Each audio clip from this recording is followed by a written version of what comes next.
त्यांच्या विचाराने महाराष्ट्र घडला असे अखंड हिंदुस्थानाचे आराध्य दैवत छत्रपती शिवाजी महाराज.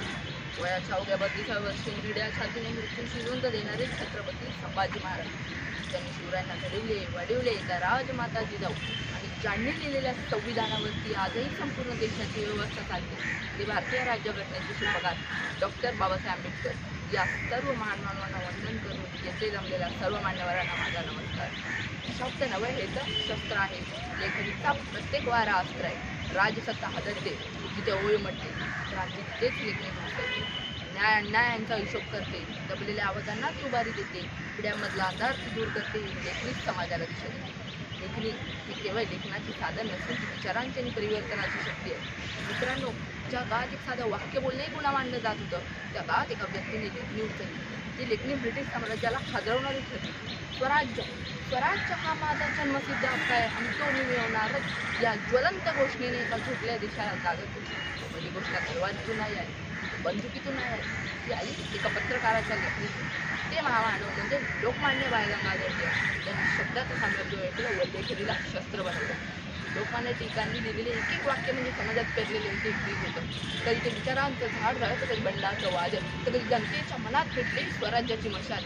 त्यांनी केसरी आणि मराठा ही दोन वृत्तपत्रे सुरू करून इंग्रजांविरुद्ध जनमत तयार केले. ही वृत्तपत्रे केवळ बातम्या देण्यासाठी नव्हती. ती होती ब्रिटिश सत्तेच्या विरोधात लोकशक्ती उभी करण्याचा माध्यम. केसरीचे त्यांचे अग्रलेख म्हणजे लोकजागृतीचा लोहस्तंभ ठरले.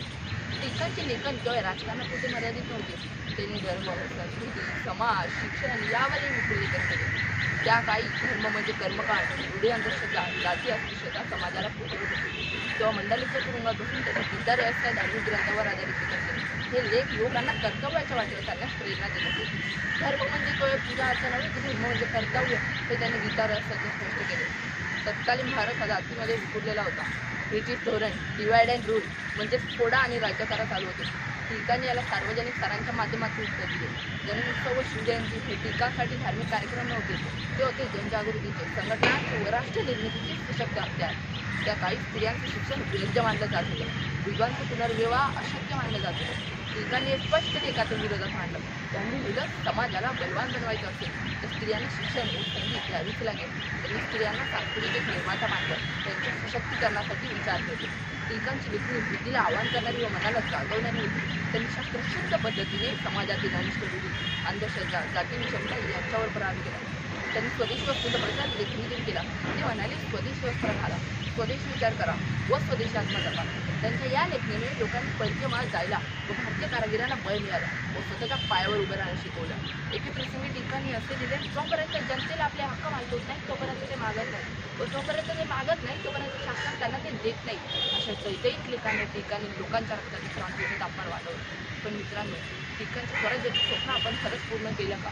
टिळकांचं स्वराज्य फक्त हिंदुत्वाविरुद्ध नव्हतं, त्या अज्ञानांविरुद्ध आत्मकेंद्रित राजकारणाविरुद्ध होतं. ते स्वराज्य आजही अपूर्ण आहे कारण शिक्षण अजूनही सर्वांपर्यंत पोहोचले नाही. समाजात अन्याय आजही दिसतो आहे आणि एकतेपेक्षा जातपात वाढत आहे. त्यामुळे मित्रांनो, आज आपल्या गरज आहे टिळकांची, त्यांच्या विचारांची, त्यांच्या जिद्दीची व त्यांच्या निष्ठेची. आता आपण सर्वांनी मिळून ठरवलं पाहिजे टिळकांचं स्वराज्य आपल्याला साकार करायचं. धन्यवाद.